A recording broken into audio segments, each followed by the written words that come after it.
Do like share and subscribe, और कृपया करके इस चैनल को बढ़ाने के लिए आप इसको सब्सक्राइब कीजिए, साथ साथ अपने दोस्तों के बीच में भी इसको शेयर जरूर कीजिए। धन्यवाद। आफ्टरनून फ्रेंड्स, आज की खबरें कुछ इस प्रकार से हैं। ईरान ने दावा किया कि उसने अमेरिकी टॉमहॉक से भी ज़्यादा दूरी तक मार करने वाली क्रूज मिसाइल को बना लिया है। इस मिसाइल को हाल ही में Islamic revolutionary guard core navy में शामिल किया गया है। IRGC नेवी कमांडर अली रेजा तांगसीरी ने ऐलान किया है कि इस मिसाइल को फारसी खाड़ी में गश्त लगाने वाले युद्धपोतों और पनडुब्बियों में तैनात किया गया है। ईरानी नौसेना के रियर एडमिरल तांगसीरी ने बुशहर में कहा कि फारस की खाड़ी में दुश्मनों के जहाज़ों की आवाजाही पर IRGC नौसेना लगातार नज़र बनाए हुए है। इस मिसाइल को अमेरिका के अलावा इसराइल के लिए बड़ा खतरा बताया जा रहा है। तांगसीरी ने ईरान के डिफेंस सेक्टर की क्षमताओं की ओर इशारा करते हुए कहा है कि इस तरह के हथियारों और उपकरणों से ईरानी नौसेना की क्षमता लगातार बढ़ रही है। उन्होंने खुलासा किया कि ईरानी नौसेना को मिली नई क्रूज मिसाइल का नाम कद्र 474 है। कद्र 474 क्रूज मिसाइल की रेंज 2000 किलोमीटर से भी ज़्यादा है। इससे पहले ईरानी नौसेना में शाहिद सुलेमानी क्लास की उत्पोत शाहिद मदहवी और कटर मरन स्टाइल की मिसाइल कॉर्वेट को शामिल किया गया था। इस मिसाइल की तुलना अमेरिका के टॉमहॉक मिसाइल के साथ की जा रही है। टॉमहॉक अमेरिका की सबसे ताकतवर सबसोनिक एंटी शिप और लैंड अटैक क्रूज मिसाइल है। यह अमेरिकी नौसेना के शस्त्रागार का सबसे प्रमुख हथियार भी है। टॉमहॉक का एंटी शिप वेरिएंट की रेंज 460 किलोमीटर है। लैंड अटैक वेरिएंट की रेंज 1700 किलोमीटर है। इसके अलावा सिर्फ न्यूक्लियर और ज़मीन से लॉन्च किए जाने वाले इसके वेरिएंट 2500 किलोमीटर तक उड़ान भरने में सक्षम होते हैं। टॉमहॉक मिसाइल 450 किलो के पारंपरिक वॉरहेड या 5 से 150 किलो टन के बीच की परमाणु W80 वॉरहेड से हमला कर सकती है। तांगसीरी ने कद्र 474 की विशेषताओं के बारे में कोई और जानकारी नहीं दी। उन्होंने अबू महदी के नाम से जाने जाने वाली एक अलग कोस्टल डिफेंस क्रूज मिसाइल के बारे में थोड़ा बहुत बताया। यह दिवंगत इराकी militia commander Abu Mahdi al Muhandis के सम्मान में नामित मिसाइल है। अब महदी 2020 में बगदाद में अमेरिकी ड्रोन हमले में IRGC क्रूज फोर्स कमांडर कासिम सोलेमानी के साथ मारे गए थे। अबू महदी मिसाइल की रेंज 750 किलोमीटर तक है। यह मिसाइल बीच रास्ते में अपने लक्ष्य को बदलने में सक्षम है। पाकिस्तान के पूर्व PM और तहरीक-ए-इंसाफ पार्टी के मुखिया इमरान खान ने फिर से सेना पर हमला बोला है। इमरान ने कहा कि मिलिट्री उनसे व्यक्तिगत दुश्मनी निकाल रही है। इमरान ने यह भी कहा है कि सेना प्रमुख जनरल आसिम मुनीर की तरफ से उनकी गिरफ्तारी का आदेश जारी किया गया और उनकी पार्टी पर एक्शन लिया जा रहा है। इमरान ने ब्रिटिश अखबार गार्डियन को दिए इंटरव्यू में कई अहम बातें कही हैं। सोमवार को लाहौर हाई कोर्ट में इमरान की पत्नी बुशरा बीबी को जमानत दे दी गई है। अल कादिर ट्रस्ट में बुशरा को जमानत मिली है। पूर्व PM इमरान भी इस ट्रस्ट में जमानत के लिए हाई कोर्ट में पेश होंगे। इमरान ने इंटरव्यू में कहा कि वो व्यक्तिगत है और उसके राष्ट्रीय हित से कोई लेना देना नहीं है। इमरान इस समय अपने लाहौर वाले घर में है। पिछले हफ्ते इस्लामाबाद हाई कोर्ट से गिरफ्तार होने और फिर जमानत मिलने के बाद लाहौर चले गए थे। इमरान की माने तो बिना किसी शक के वो यह कह सकते हैं कि उनकी गिरफ्तारी के पीछे मिलिट्री है। उनके शब्दों में पाकिस्तान को अब सेना प्रमुख चला रहे हैं। PTI पर जो एक्शन लिया गया है वो भी सेना प्रमुख ने लिया है। पाकिस्तान में राजनीतिक प्रतिद्वंदी की गिरफ्तारी कोई नई बात नहीं है। जिस समय इमरान PM थे उस समय भी कई विपक्षी नेताओं को जेल भेजा गया था। शुक्रवार को इमरान खान जेल से रिहा हुए थे। सुप्रीम कोर्ट ने उनकी गिरफ्तारी को अवैध करार दिया था। इसके बाद हाई कोर्ट से भी उन्हें जमानत मिल गई थी। इमरान का मानना है कि उनके साथ PTI के 7 सीनियर सदस्यों की गिरफ्तारी मिलिट्री की ताकत दिखाने का तरीका है। उन्होंने कहा कि मिलिट्री और ISI कानून से ऊपर है। अगर कोई कानून से ऊपर होता है तो फिर वह जंगल का कानून बन जाता है। वो किसी को भी उठा सकते हैं, हिरासत में ले सकते हैं और लोगों को गायब करा सकते हैं। वह जज से लेकर मीडिया तक पर प्रभाव जमाने की कोशिश करते हैं। इमरान और जनरल मुनीर के बीच दुश्मनी कोई नई बात नहीं है। उनके बीच साल 2019 से ही उनके बीच में तनाव है। अक्टूबर 2018 में जनरल मुनीर को ISI चीफ बनाया गया था, लेकिन जून 2019 में ही उन्हें उस पद से हटा दिया गया था। उस समय इमरान देश के प्रधानमंत्री थे। उनके ऑर्डर पर मुनीर को हटाया गया था।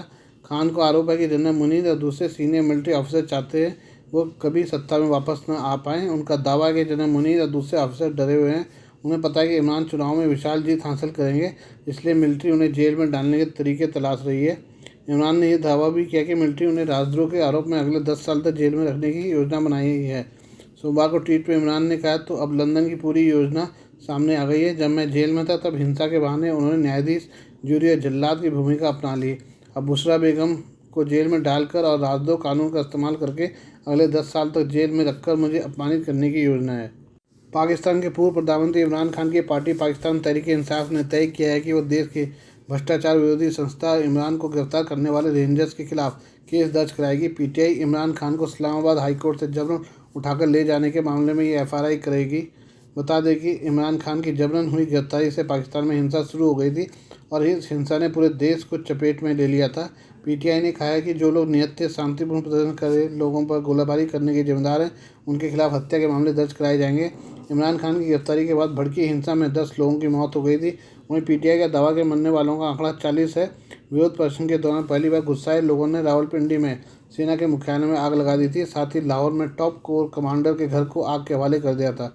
मीडिया रिपोर्ट्स के अनुसार पीटीआई की एक एफआईआर में पाकिस्तान के गृहमंत्री राणा सनाउल्लाह, पंजाब और खैबर पख्तूनख्वा प्रांत के कार्यकारी मुख्यमंत्री और दोनों प्रांतों के पुलिस आईजी समेत कई वरिष्ठ अधिकारियों के नाम हैं। पीटीआई की रविवार को एक उच्चस्तरीय बैठक हुई थी जिनमें अधिकारियों के खिलाफ एफआईआर दर्ज कराने के फैसला किया गया। इससे पहले रविवार को इमरान खान के इंटरव्यू के दौरान आरोप लगाया कि पाकिस्तान में लोकतंत्र मुश्किल में है और न्यायपालिका ही देश के लिए आखिरी उम्मीद है। इमरान ने आरोप लगाया कि सरकार को डर है कि चुनाव में पीटीआई उनका सुपड़ा साफ कर सकती है। रूस और यूक्रेन के बीच शांति समझौते के लिए चीन ने कोशिशें तेज कर दी हैं। चीन ने इसकी जिम्मेदारी एक शीर्ष अधिकारी को दी है। ये अधिकारी है ली हुई। ली हुई यूक्रेन में शांति के लिए यूरोप का दौरा करेंगे। ली हुई के दौरे की शुरुआत यूक्रेन और रूस के दौरे से होगी। चीन के विदेश मंत्रालय ने बीते हफ्ते ली हुई को देश का विशेष प्रतिनिधि घोषित किया है। ली हुई यूरेशियन मामलों के जानकार हैं। रूस में चीन के राजदूत भी रह चुके हैं। यही वजह है कि रूस यूक्रेन के बीच शांति की जिम्मेदारी चीन ने ली हुई को सौंपी है। ली हुई अपने दौरे के तहत पोलैंड, फ्रांस, जर्मनी का दौरा करेंगे और विभिन्न पक्षों को यूक्रेन संकट का समाधान खोजने की कोशिश करेंगे। बता दें कि चीन के राष्ट्रपति शी जिनपिंग ने बीते महीने ही यूक्रेन के राष्ट्रपति वोलोदिमीर जेलेंस्की से मुलाकात की थी। इस मुलाकात में भी रूस यूक्रेन के बीच शांति को लेकर चर्चा हुई थी।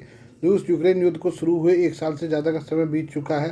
बीते दिनों चीन ने ही दोनों देशों के बीच शांति कराने की पहल की थी, जिस पर अब चीन ने अमल शुरू कर दिया है। हालांकि चीन ने अभी तक यूक्रेन में रूस के अतिक्रमण की आलोचना नहीं की है। शी जिनपिंग ने बीते मार्च में ही रूसी राष्ट्रपति व्लादिमीर पुतिन से भी मुलाकात की थी। हिंद प्रशांत के 3 देशों के 8 दिवसीय यात्रा के जरिए अमेरिकी राष्ट्रपति जो बाइडेन महत्वाकांक्षी एजेंडे को साधेंगे। इस यात्रा के जरिए वो दीर्घकालिक सहयोगियों से रिश्ते प्रगाढ़ करेंगे। वहीं पापुआ न्यू गिनी जैसे छोटे देश का दौरा करने वाले पहले अमेरिकी राष्ट्रपति बन जाएंगे। 3 देशों का दौरा लोगों के बीच यह संदेश भी देने में मददगार साबित हो सकता है कि 80 वर्षीय बाइडेन एक बार फिर अमेरिका की बागडोर संभालने में सक्षम है। हालांकि वह अमेरिका की ऋण सीमा बढ़ाने के मुद्दे पर रिपब्लिकन सांसदों के साथ गतिरोध का सामना कर रहे हैं और अगर ये मसला आने वाले हफ्ते में नहीं सुलझा तो देश आर्थिक मंदी की तरफ बढ़ सकता है। बाइडेन सबसे पहले हिरोशिमा जाएंगे, जहां वो 19 से 21 मई तक चलने वाली G7 की बैठक में हिस्सा लेंगे। इस बार G7 की मेजबानी जापानी प्रधानमंत्री फूमियो किशिदा कर रहे हैं। हिरोशिमा किशिदा का गृह नगर है। यह वही शहर है जहां अमेरिका ने 1945 में दुनिया का पहला परमाणु बम गिराया था। बाइडेन ने हिंद प्रशांत में चीन के बढ़ते प्रभाव के बीच क्षेत्र के देशों से संबंध मजबूत करने का आह्वान किया है। इसके बाद वो भारत, अमेरिका, ऑस्ट्रेलिया और जापान के समूह कार्ड की बैठक के लिए ऑस्ट्रेलिया पहुंचेंगे। इधर अमेरिकी विदेश मंत्री एंटनी ब्लिंकन ने तिब्बती लोगों का डीएनए जबरन जुटाए जाने की खबरों पर चिंता जाहिर की है। तिब्बत स्वायत्त क्षेत्र में पुलिस जून 2016 से ही पूरे क्षेत्र के पुरुषों, महिलाओं, बच्चों के डीएनए जुटा रही है। ब्लिंकन ने कहा कि हम डीएनए संग्रह को तिब्बती आबादी पर नियंत्रण और निगरानी का हथियार बनाए जाने की खबरों पर चिंतित हैं। साथ ही जोड़ा कि मानव जीनोमिक डेटा तक पहुँच मानव अधिकारों को लेकर चिंताएं बढ़ाने वाली हैं और डीएनए के आधार पर जीनोमिक निगरानी के संभावित खतरे को भी बढ़ाती हैं। गौरतलब है कि डीएनए जुटाना किसी आपराधिक जांच से संबंध नहीं होता है, कोई भी इसे इनकार नहीं कर सकता है। एक सामाजिक नागरिक संगठन सिटीजन लैब के मुताबिक शोध से पता चलता है कि बड़े पैमाने पर डीएनए संग्रह करना तिब्बतियों पर सामाजिक नियंत्रण की एक कवायद का हिस्सा है। हम दोबारा से पाकिस्तान की ओर चलते हैं। पाकिस्तान का आतंकी संगठन लश्कर-ए-तैयबा LET जम्मू कश्मीर में सहयोगी समूह द रेजिस्टेंस फ्रंट TRF को ड्रोन के जरिए हथियार और गोला बारूद भेजता है। ये हथियार भारत पाकिस्तान की अंतर्राष्ट्रीय सीमा के निकट कठुआ और सांबा इलाके में गिराए जाते हैं। वहाँ से द रेजिस्टेंस फ्रंट के गुर्गे यानी ओवरग्राउंड वर्कर उन हथियारों को उठाकर अपने घर में छिपा लेते हैं। आतंकियों की इस चाल से सुरक्षा बल और लोकल पुलिस अनभिज्ञ थी। वजह ओवरग्राउंड वर्कर स्थानीय लोग थे और वे आबादी के बीच रहते थे। इससे किसी को उन पर शक भी नहीं होता था। राष्ट्रीय जांच एजेंसी NIA ने सोमवार को दाखिल आरोप पत्र में खुलासा किया है। राष्ट्रीय जांच एजेंसी के मुताबिक प्रतिबंधित आतंकवादी संगठन लश्कर-ए-तैयबा LET का स्थानीय समूह the resistance front Jammu Kashmir में आतंकी गतिविधियों को संचालित करता है। इस समूह के सदस्य ओवरग्राउंड वर्कर बनकर आतंकियों को हथियार, गोला बारूद एवं दूसरे सामान की सप्लाई करते हैं। पुलिस स्टेशन P माठा जम्मू के ताला खटीगंज क्षेत्र में रहने वाले फैजल मुनीर उर्फ अली भाई भारत में आतंकवादी गतिविधियों को अंजाम देने के लिए हथियार और विस्फोटकों को सप्लाई यानी ट्रांसपोर्ट का कामकाज देखता था। NIA की जांच के अनुसार उसने भारत में आतंकवादी गतिविधियों को अंजाम देने के लिए आतंकवादी कमांडरों और उनके गुर्गों को हथियार एवं विस्फोटों की खेप पहुँचाने की साजिश रची थी। ये सब कार्य फैजल सीमा पार के सक्रिय आतंकी संगठनों के इशारे पर करता था। इस साजिश में फैजल के साथ कई दूसरे आतंकी शामिल रहे हैं। ये सब जम्मू कश्मीर में टीआरएफ के लिए सक्रिय रूप से काम करते थे। टीआरएफ की मदद के लिए इन लोगों को लश्कर के गुर्गों से धन प्राप्त होता था। आतंकी संगठनों को हथियारों की सप्लाई करने के मामले में फैजल चौथा व्यक्ति है जिसके खिलाफ आरोप पत्र दाखिल किया गया है। एनआईए ने 18 नवंबर 2021 को संबद्ध संज्ञान लेकर मामला दर्ज किया था। फैजल, हमजा और मुदासिर अहमद डार लश्कर टीआरएफ के गुर्गों के इशारे पर काम कर रहे थे। तीनों आरोपियों पर कानून की विभिन्न धाराओं के तहत केस दर्ज किया गया है। जांच के दौरान सामने आया कि फैजल मुनीर लश्कर टीआरएफ के एक सक्रिय ओजीडब्ल्यू के रूप में काम कर रहा था। वह हथियार, विस्फोटक, धन प्राप्त करने, एकत्र करने, उसकी आपूर्ति करने में शामिल था। पाकिस्तान के आतंकी संगठनों ने भारत में आतंकवादी गतिविधियों को अंजाम देने के लिए हथियारों में बारूद की खेप सांबा कठुआ के अंतर्राष्ट्रीय सीमा क्षेत्र में ड्रोन के जरिए भेजी थी। फैजल अपने सहयोगियों से वह खेप प्राप्त करता था। इसके बाद फैजल मुनीर लश्कर टीआरएफ के गुर्गों के निर्देश पर उन हथियारों को अपने घर में लाकर छिपा देता था। जैसे ही उससे सीमा पार के आतंकी संगठनों से निर्देश मिलता था, वो उन हथियारों की तय जगह पर डिलीवरी कर देता था। केंद्र सरकार ने रजिस्टर्ड फ्रंट टीआरएफ को गैरकानूनी गतिविधि अधिनियम यूएपीए के तहत आतंकी संगठन घोषित किया है। गृह मंत्रालय ने कहा यह संगठन आतंकी गतिविधियों को अंजाम देने के लिए ऑनलाइन माध्यम से युवाओं की भर्ती कर रहा था। जम्मू कश्मीर में 2019 के दौरान रजिस्टर्ड फ्रंट आतंकी संगठन लश्कर-ए-तैयबा का एक प्रॉक्सी गुट के तौर पर अस्तित्व में आया था। गत जनवरी में गृह मंत्रालय ने इस संगठन को आतंकी गतिविधियां फैलाने, आतंकियों को भर्ती करने, घुसपैठ कराने और पाकिस्तान से हथियारों तक मादक पदार्थों की तस्करी करने के चलते इस पर प्रतिबंध लगा दिया था। यह संगठन जेएंडके में सोशल मीडिया प्लेटफॉर्म के जरिए युवाओं को आतंकी समूह से जोड़ने के लिए प्रेरित करता था। गृह मंत्रालय ने इस संगठन के कमांडर शेख सज्जाद गुल को भी आतंकवादी घोषित कर दिया था। आज के लिए बस इतना ही। बाकी मिलते हैं कल आपसे नई खबरों के साथ। धन्यवाद।